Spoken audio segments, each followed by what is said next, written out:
Alors, comme je le disais, ok, et je vais continuer. Le verset que je lis. Celui qui a été semé dans les épines, c'est celui qui entend la parole. Mais le souci du monde, l'argent, je veux être riche, la séduction de la richesse étouffe cette parole qui demeure sans fruit. Et celui qui a été semé dans la bonne terre, c'est celui qui entend la parole et la comprend. Celui-là porte du fruit et produit tantôt 100, tantôt 60, tantôt 30. Quand vous observez, vous gardez les commandements, c'est ce que Jésus dit. Vous allez prospérer. Et vous prêchez à votre frère, votre voisin, vous leur dites, hey, tu sais quoi, j'ai appris ça de la Bible. Tu sais que l'homme ne doit pas se couper la barbe, se raser la barbe. On doit pas, tu sais que la femme ne doit pas porter le pantalon. Tu vois, la femme doit porter seulement les jupes, les robes, les tuniques, les trucs longs. Ne pas s'exposer. On doit éduquer à nos enfants. Il ne doit pas avoir de copains-copines. On les garde, nos filles, c'est quand ils ont l'âge pour aller en mariage. L'homme vient, vous connaissez l'homme, et ce qu'il faut faire, bon, et l'homme peut épouser votre fille. Mais les trucs de copains, copines, les trucs là, tout ça, c'est amant, tout ça, c'est là, il n'y a nulle part où vous allez trouver ça dans la Bible. Je vais dans le livre de Luc, toujours la même parole, pour prouver. Parce que Dieu a dit de montrer tout, il faut tout monter, prouver. Moi, je ne suis pas comme vos pasteurs qui lisent juste une écriture d'eux et qui ramassent les sous. Non, non, non, non. On lit la Bible ici, la Bible ou rien. Ça, c'est l'évangile de Jésus selon Saint Luc. Saint Luc chapitre 6, versets 48 à 49. 48 à 49. Et je lis. Il dit, je vais lire même à partir de 46. Il dit, pourquoi m'appelez-vous Seigneur, Seigneur? Et ne faites-vous pas ce que je vous dis. Ouais, Jésus disait à nos frères, nos aïeux, aux prophètes et aux apôtres, pourquoi vous m'appelez Seigneur, Seigneur? Mais vous ne faites pas ce que je vous dis. Il dit, gardez les commandements de mon Père, les lois.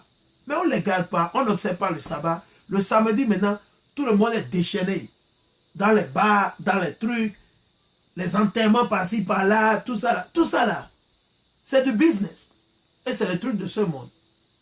Par exemple, quelqu'un qui est déjà mort, pourquoi gâcher les sous? Tant que la personne était en vie, il fallait aider la personne, lui faire du bien. Elle lui dit la vérité. Dis la vérité à la personne, tu vas délivrer son âme. Et dès que la personne meurt, tu n'as pas tellement à te soucier. C'est bon, il faut rester en deuil, mais la Bible te dit qu'il ne faut pas rester en deuil plus que 7 jours. 7 jours, 6 jours, pas plus. Pour un homme, tu ne dois pas rester en deuil pendant 7 jours, plus que 7 jours. Après 7 jours, c'est vrai. Parce que c'est pour ça Jésus même te dit que Dieu n'est pas le Dieu des morts. Parce que ceux-là qui ont gardé les lois, les commandements de Dieu, ils seront ressuscités encore. Dieu va les ressusciter quand Jésus reviendra. Et ils vont vivre à jamais pour l'éternité. Ça, on ne va pas vous enseigner ça dans vos églises. Ils nous font croire que quand on meurt, c'est fini. Non! Quand vous observez, vous gardez les lois, les commandements de Dieu, même si vous mourrez aujourd'hui, votre âme va se reposer tranquillement quelque part. Maintenant, dès que Jésus revient pour le prochain royaume qui sera établi sur la terre comme aux cieux, c'est pas qu'on ira vivre dans les cieux. Le royaume de Jérusalem sera établi toujours à Jérusalem pour nous, pour les 12 tribus d'Israël. C'est de là on ne va plus mourir. Parce que de là, Dieu va faire une nouvelle alliance avec nous. Une nouvelle alliance, ok?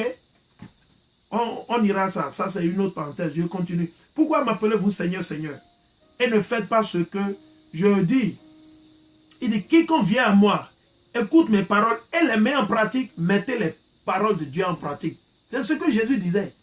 Mais vos pasteurs sont là pour dire que les lois, on n'a plus besoin, que Jésus est mort, qu'on est sous la grâce, que tout ça. C'est des mensonges. Les lois ont été toujours là.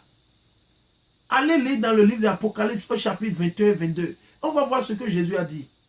On va voir. Comme ils disent que les lois... Jésus a même dit, ne pensez même pas que je suis venu pour abolir les lois. Qu'est-ce que ça veut dire?